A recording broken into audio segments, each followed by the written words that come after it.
somehow, quite by accident, a 75-cent accounting error had turned into uncovering of a very subtle yet sophisticated espionage ring.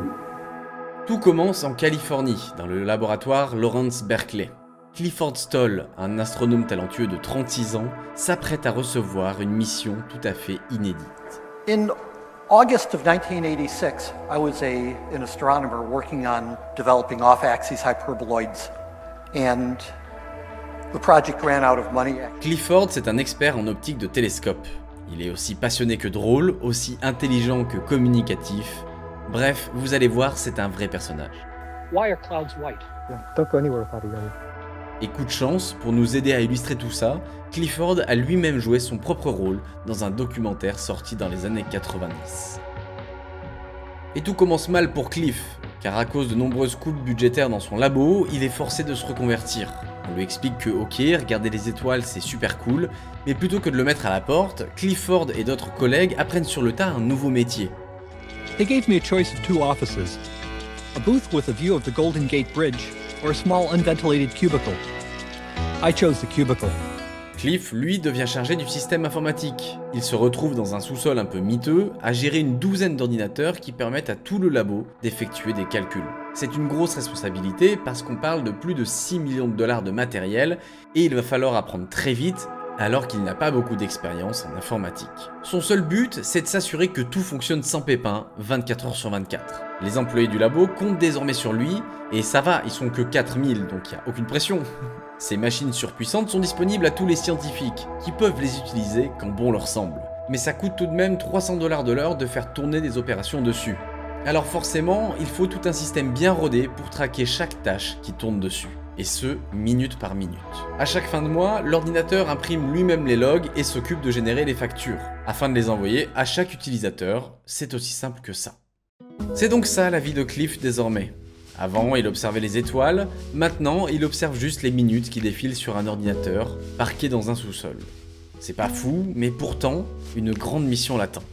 Dès son deuxième jour de taf, Dave, son patron, débarque à son bureau. First time we've ever had a discrepancy in the monthly accounting. Really? What's We have to... money or is it Yeah, time? money. We have to charge... Alerte, il manque 75 centimes sur une facture de 2387 $ du mois dernier. Quelqu'un a osé utiliser quelques secondes sans les payer. Oui, c'est ça la grande mission de Dave. Bon, effectivement, dit comme ça, c'est assez nul, mais en réalité, il s'agit d'un véritable challenge technique. Et ça veut sûrement dire qu'il y a donc un bug bien relou à aller chercher et corriger, dans un système déjà en place depuis des années. Et déjà que ça doit être l'enfer pour un informaticien expérimenté, Cliff, on le rappelle, c'est son deuxième jour. Et pour 75 centimes, Cliff, lui, il prend ça à la rigolade. Il dit même à son boss Dave que c'est sûrement un syndicat du crime organisé qui est derrière tout ça. Son patron se marre avec lui, mais il insiste quand même pour que Cliff se mette rapidement sur le dossier. Et tout d'abord, est-ce que je vous ai déjà parlé de Cambly, le sponsor de notre vidéo? Car nous travaillons dur pour vous fournir ces histoires. Et souvent, il nous faut lire et traduire de l'anglais. Et ça tombe bien, car Cambly vous aide à être fort en anglais. Your English sounds fantastic. This is gonna be in the video, you know. Cambly, c'est une plateforme qui vous permet de prendre des cours d'anglais en visio avec des tuteurs dont l'anglais est la langue natale. J'ai pu tester Cambly en faisant une session de 30 minutes avec Jillian et pour de vrai j'ai passé un super moment. C'est convivial, l'ambiance est détendue et ça permet de discuter de façon naturelle avec quelqu'un tout en apprenant tranquillement. Évidemment les tuteurs vous proposent des leçons structurées si vous souhaitez préparer des discours, se spécialiser ou même passer le TOEFL. Bref, plein de trucs qui peuvent vous servir dans votre vie professionnelle comme personnelle. Et grâce à Cambly, on vous propose un cours gratuit et sans engagement avec un tuteur pendant 15 minutes. Et si ça vous a plu, vous pourrez bénéficier de 50% de réduction sur l'abonnement de 12 mois. Le lien évidemment est dans la description. Merci à Cambly encore. Bref, revenons-en à notre erreur de comptabilité. Comme toute bureaucratie qui se respecte, vous vous doutez bien que c'est un foin sans nom. Il y a un système informatique dédié qui gère la comptabilité et un deuxième système qui recalcule tout, juste dans le doute, pour vérifier que tout va bien. Et ces deux systèmes sont tellement efficaces qu'ils traquent tout jusqu'au centième de centime près. Il n'y a donc pas d'erreur possible par rapport à des arrondis, c'est de la précision chirurgicale d'informaticien. Alors forcément, ça emmerde bien Cliff, qui ne comprend pas comment il peut donc manquer 75 centimes alors que tout est parfaitement logué comme il faut. Cette tâche un peu nulle devient donc un véritable challenge, et Cliff décide de rester au bureau aussi tard qu'il le faudra, tant qu'il n'aura pas trouvé la raison. Vers 19 h, après avoir épluché l'intégralité des utilisateurs du service, il découvre qu'un certain Hunter n'a pas d'adresse de facturation valide. Et il a utilisé pour 75 centimes le mois dernier, et donc personne ne les a payés. Tiens. Sauf qu'il est impossible de s'enregistrer sans une adresse de facturation valide. Enfin si, c'est possible, mais il n'y a qu'une solution, c'est que l'un des deux admins ait entré manuellement Hunter dans le système. Et des admins, c'est plutôt simple, il n'y en a que deux. Dave, le boss de Cliff, et Wayne, un manager. Clifford décide alors d'écrire un mail à Dave, son boss, et il part célébrer sa victoire autour d'un verre avec sa compagne. Mais le lendemain, Cliff est face à deux soucis. Dave lui dit que non, j'ai pas ajouté Hunter, c'est pas moi. Et Wayne lui écrit un mail qui dit non, c'est pas moi non plus, RTFM. Sauf que si vous commencez à comprendre un peu le profil de Cliff, vous vous doutez qu'il a lu la doc, Cliff. Et il sait pertinemment que c'est impossible que quelqu'un d'autre l'ait ajouté. Hunter n'est pas arrivé comme ça de nulle part. Et le mystère s'épaissit, mais faute de savoir quoi faire, Cliff décide juste de dégager manuellement Hunter du système. Le problème est réglé, et si le mec veut réutiliser le système, il aura juste à refaire une demande de création de compte, et cette fois-ci, indiquer une véritable adresse de facturation. Le lendemain, nouveau problème informatique, et cette fois-ci ça craint un peu plus. Une organisation qu'ils ne connaissent pas leur écrit un mail et il est signé par un certain Doc Master. Quelqu'un du laboratoire de Cliff aurait tenté de s'infiltrer sur un ordinateur de cette organisation, samedi matin à 8h41 précise. Et ce Doc Master, il aimerait bien que ça ne se reproduise pas. Cliff part donc chercher dans les logs pour voir qui s'est connecté samedi matin à 8h41 sur le réseau. Il y a un certain Sventek qui s'est bel et bien connecté à 8h25, puis s'est déconnecté 30 minutes plus tard, sans faire la moindre action sur sa session. Le problème, c'est que le programme chargé de double-checker les données, il indique un résultat différent. Sventek se serait connecté à 8h31, puis aurait été déconnecté à 9h01. Et fait encore plus étrange, le deuxième logiciel détecte de l'activité, alors que le premier non. Un nouveau bordel à gérer pour Clifford, qui pour rappel est informaticien depuis 4 jours à tout péter. En découvrant ça, il va directement voir Dave, son boss, lui expliquant qu'un certain Sventek s'est connecté à ce moment-là, au même moment que cette histoire d'infiltration. Mais Dave semble très surpris, parce que Sventek, ou Joe Sventek, c'est l'ancien gourou informatique du laboratoire de Berkeley. Someone named Sventek. Sventek? Oh, that's impossible. Joe is a professor down at the university here. A well-known computer scientist. He's worked here for years. He's not the type of guy to break into a computer.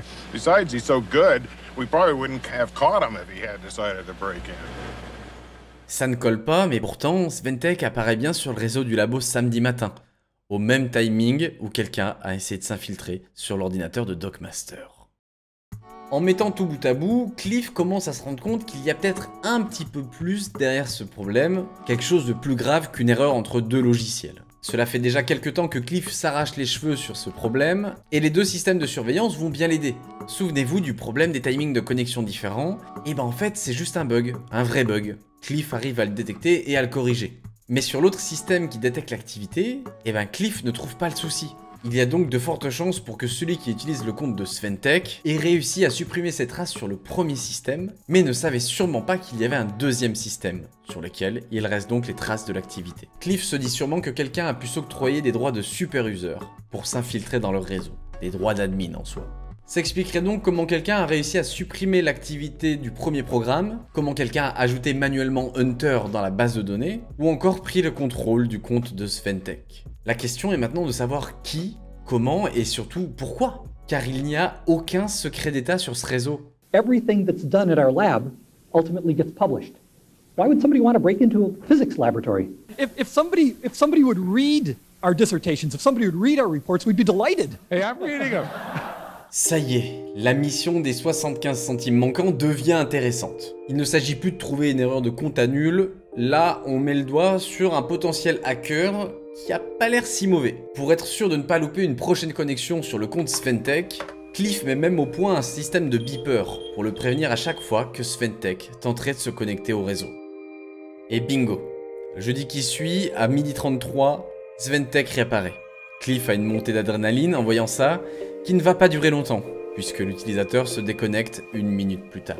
Mais en analysant les logs, cette fois, il obtient plus d'informations sur le potentiel hacker, notamment grâce à sa vitesse de connexion, car elle correspond à celle d'un modem téléphonique. La personne qui se connecte n'est donc ni dans le labo, ni dans le réseau, For basic physics, he's someplace on the moon. Sure.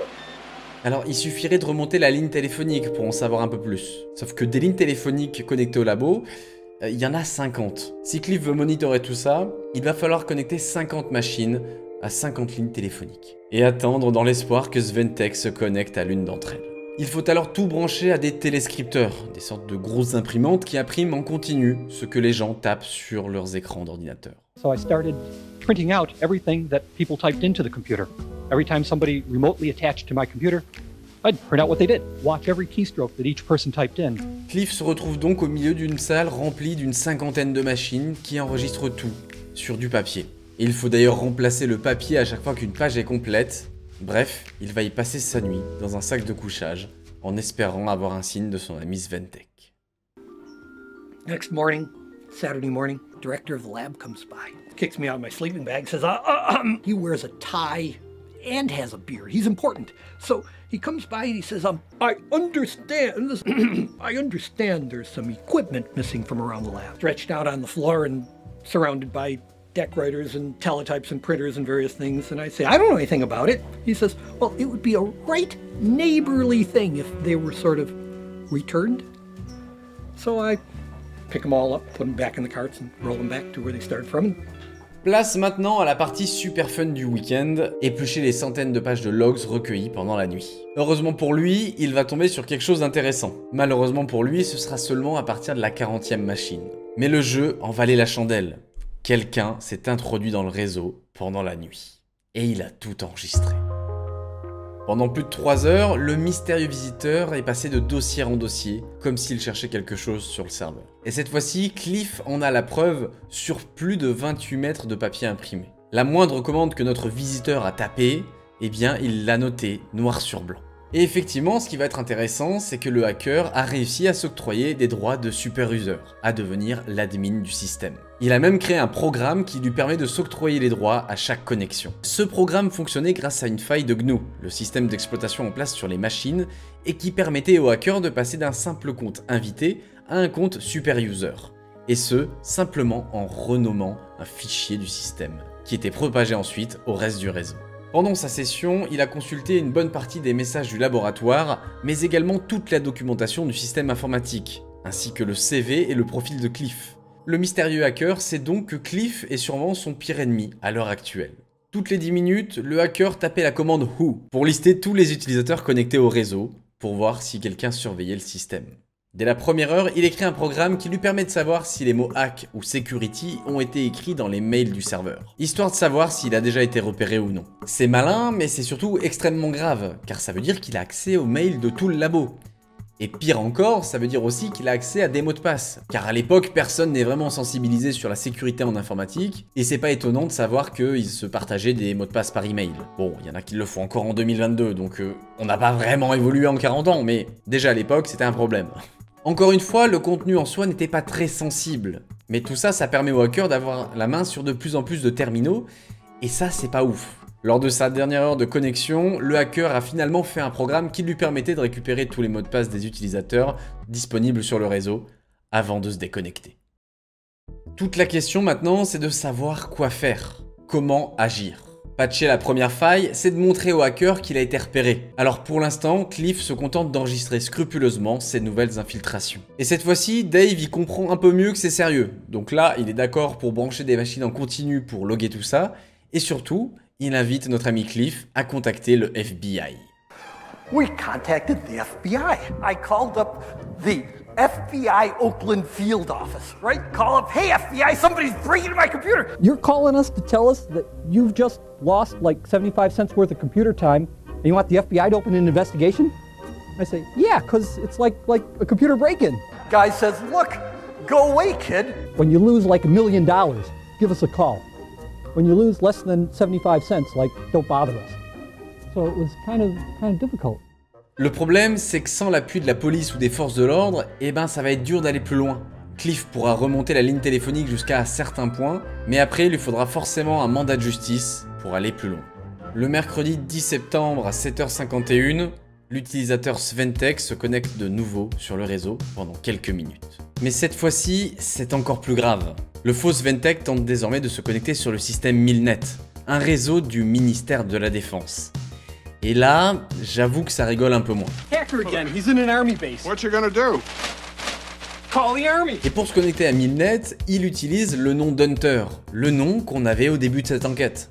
Apparemment, il se contente de vérifier le contenu de certains fichiers et se déconnecte assez rapidement. Grâce au log, Cliff parvient à définir avec précision quel terminal Hunter voulait infiltrer. Un ordinateur situé sur le dépôt de l'armée d'Anniston, en Alabama. Cliff appelle alors en urgence la base et tombe sur un certain Chuck McNatt, le responsable informatique de cette base. Il lui dit alors que c'est un certain Hunter qui essaye de l'infiltrer. Hunter?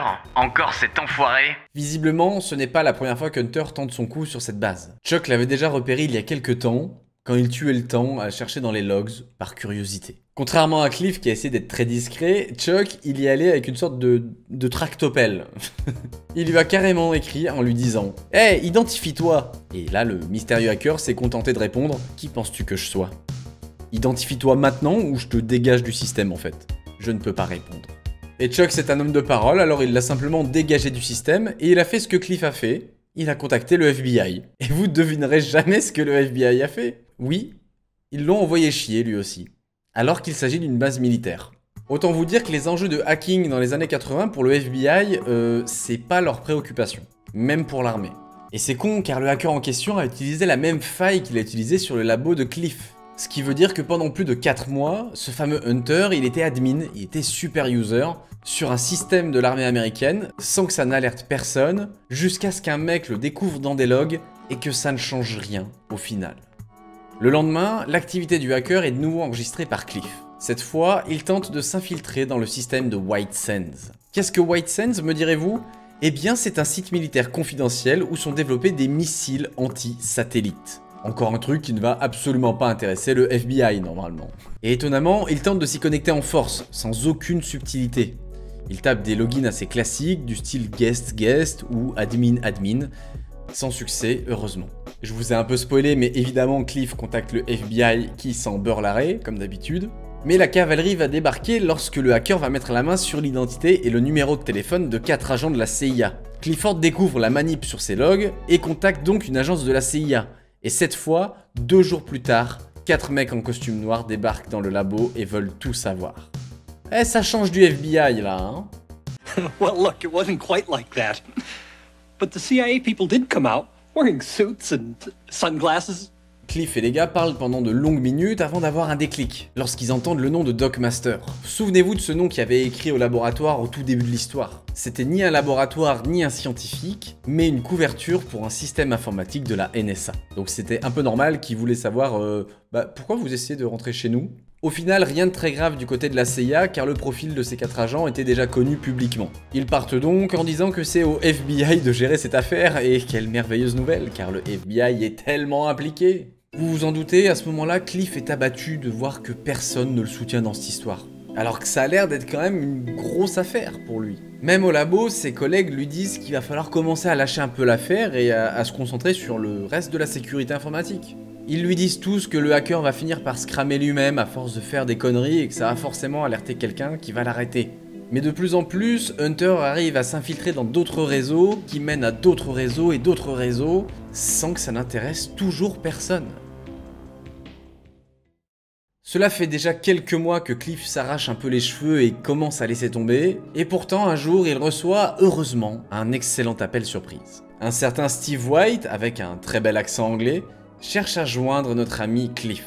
Et il travaille pour Teamnet, le fournisseur d'accès depuis lequel le laboratoire se connecte au monde, mais également celui que le hacker utilise pour s'infiltrer sur les ordinateurs. Steve va devenir un super pote pour Cliff parce qu'il a entendu parler de cette histoire de hack et il est chaud pour l'aider. Et forcément, avec quelqu'un qui bosse chez un opérateur de son côté, Cliff va avoir accès à beaucoup plus d'informations qu'auparavant. Les deux hommes parviennent ainsi à retracer la connexion jusqu'à un satellite. Et le signal émetteur provient d'Allemagne de l'Ouest. Germany. Le hacker ne vit ni en Californie, ni même en Amérique. Il est tranquillement planqué en Europe. À cette époque, toutes les communications de l'Allemagne de l'Ouest sont gérées par la poste allemande. C'est donc vers eux qu'il va falloir se tourner pour avoir plus d'informations sur cette connexion suspecte. Mais comme d'habitude, il y a un problème. Steve connaît visiblement très bien son domaine et sait que la loi allemande va poser problème, c'est sûr. Car en Allemagne, à cette époque, le hacking n'est pas considéré comme étant un crime. Clifford se dit que c'est une blague, mais non, c'est bien vrai. Les lois n'ont pas eu le temps d'évoluer assez vite. Ce sera donc impossible d'obtenir un mandat de justice pour quelque chose qui n'est pas condamnable légalement. Les seuls moyens de faire condamner un pirate, c'est de trouver des façons détournées et improbables. Et il y a déjà eu des cas comme ça, et ils sont très drôles. Par exemple, un hacker allemand s'est déjà fait condamner pour vol d'électricité, et non pas pour hacking. Dans l'idée, il a pris possession d'un ordinateur dont il n'avait pas les droits, et il a utilisé de l'électricité dont il n'avait pas le droit, donc il a fait du vol. De watts, je crois. Alors on pourrait penser que ça va sûrement être un foin et que le hacker ne va jamais être inquiété, mais c'est en fait une excellente nouvelle pour notre ami Cliff. Si le hacker est étranger et qu'il n'est pas citoyen américain, ça veut donc dire que c'est une affaire qui tombe sous le coup de la CIA et de la NSA. Là, ça relève désormais du contre-espionnage, et les deux agences ne perdent pas une seconde pour demander les logs à Cliff, et ils commencent à s'activer. Pendant que le FBI, je pense là ils font une petite pétanque à la cool, mais ils sont pas sur le dos quoi. Il reste juste un gros problème à régler. Tracer une connexion, ça prend du temps. Lorsque le hacker est connecté, il faut que Cliff s'en rende compte et passe un appel à son contact chez Teamnet, qui lui doit ensuite avertir ses homologues allemands, qui doivent envoyer manuellement un technicien vérifier la ligne pour savoir qui est derrière. Bref, c'est un merdier. Et pendant tout ce temps, bien sûr, il faut que le hacker reste en ligne, sinon c'est cuit. Sauf que là, on parle de mobiliser quasi toute la planète. Sauf que le hacker ne reste jamais plus de quelques minutes sur le réseau, parce qu'il n'y a pas de documents intéressants et qu'il ne sert que de passerelle. Il faut donc trouver une solution pour le faire traîner 1 heure ou 2, voire plus, sur ce réseau. Alors Clifford le gros cerveau met au point un piège extrêmement malin avec sa compagne. Il décide de transformer des documents longs et chiants comme la pluie du laboratoire en documents top, secrets, confidentiels. Les messieurs deviennent des colonels, les madames deviennent des lieutenants, et les professeurs deviennent des généraux. Il rajoute évidemment plein de termes techniques militaires bien précis, il appelle les fichiers avec ce nom-là, il les laisse traîner un petit peu partout. Tout ça devient donc une sorte de qui-est militaire qui va sûrement intriguer Hunter, notre hacker.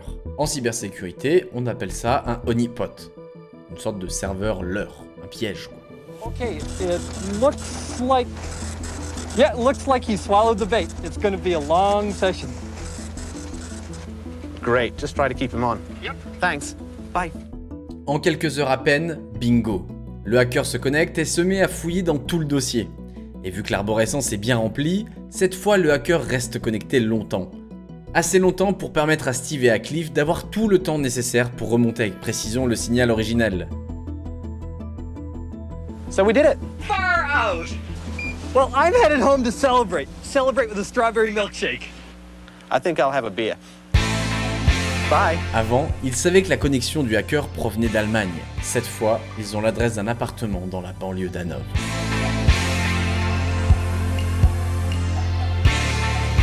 Marcus S. C'est lui le petit génie qui se cachait depuis tout ce temps derrière Sventek et Hunter. Avec les informations recueillies par Steve et Cliff, les autorités américaines parviennent à convaincre les autorités allemandes, 6 mois après avoir tracé cet événement, à aller choper Marcus chez lui, un jour de grand froid. La police allemande l'arrête alors avec 2 autres complices qui étaient de mèche. On découvre alors que ces 3 gamins d'une vingtaine d'années à peine étaient des sortes de mercenaires du net, qui revendaient une bonne partie des informations qu'ils pouvaient collecter au KGB, le service de renseignement russe. D'après l'enquête, ils seraient entrés en contact plus de 25 fois avec des officiers du KGB en revendant certaines informations entre 50 et 100 000 $. We only wanted to hack for freedom of information and showing holes in computers. Did you know Marcus Hess at the time? Were you? Yes, I knew him very well, but no one of us knew that they were perhaps selling information. Did he suspect that I had followed him? Did he? No, he didn't suspect. Marcus said, "Oh, I'm caught. I'm very afraid.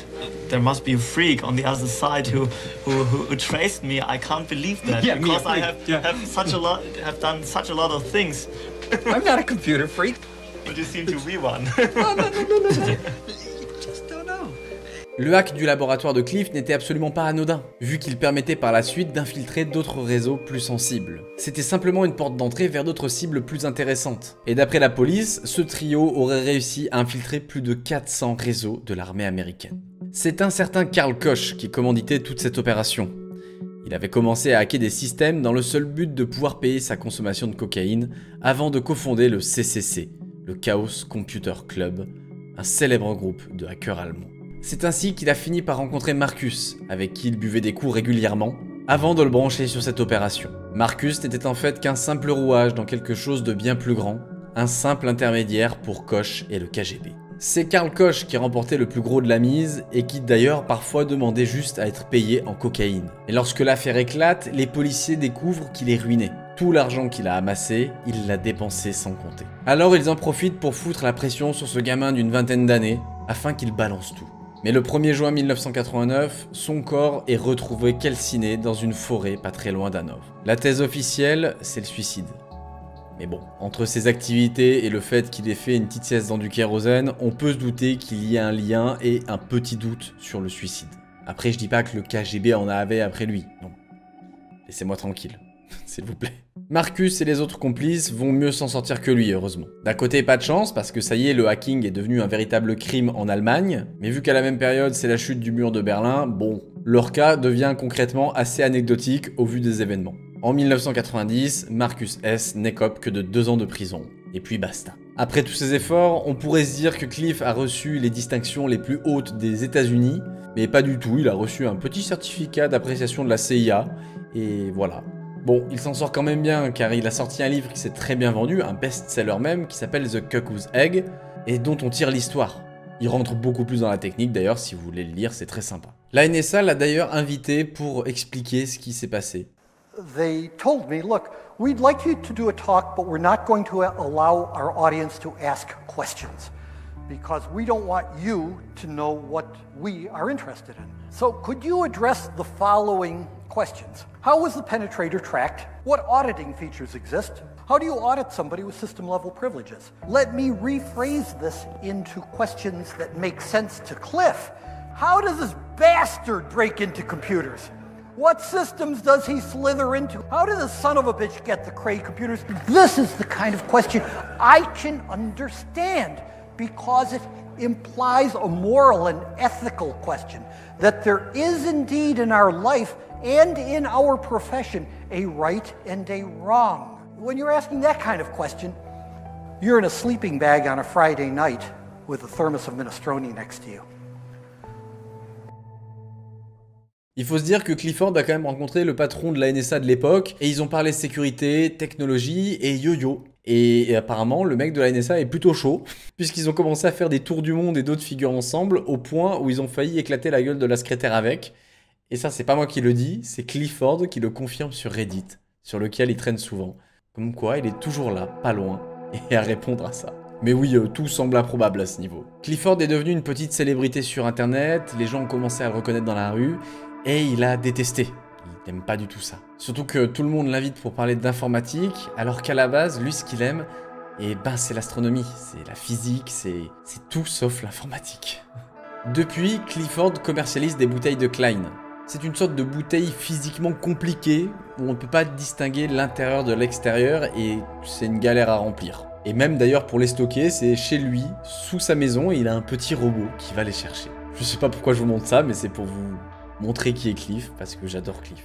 Car au final, cette histoire, c'est une belle histoire de hacking, c'est intéressant techniquement, mais c'est surtout l'histoire d'un gars passionné, super intéressant, et en montant et en écrivant cette vidéo, je peux vous dire que, à titre personnel, j'aimerais être aussi inspirant, intéressant, prêt à apprendre des trucs aux gens, et aussi gentil qu'il en a l'air. I'm an astronomer. I want to get back to looking at the sky. How else has this book changed your life? How else has it changed my life? I learned the rule of 3. There's this universal rule that says that everybody wants these 3 things, but you can have 0 of them, 1 of them, or 2 of them, but you can't have all 3 at the same time. And I learned that in the past year when the book became a bestseller. I suddenly realized that the 3 things that everybody wants and nobody can have at the same time are a great job, a terrific place to live, and a wonderful relationship. And you can't have all 3 at the same time. Has it given you more opportunity to move around to the job you would most like to have? I don't want to move around. The job I want to have is doing astronomy and physics and fooling around with the sky. What the book has done is it's taken sort of like parts of my life and turned them into sort of like having to be in places. I'm sorry. But it it's sort of taken me away from stuff that I'd like to do. And to me, and this is my conclusion, that you of all people, my gosh, you've uncovered this espionage ring. You know this field better than 99.99% of. You're vulnerable. How come? I trust people. All right, thank you. I applaud you for trusting people, but I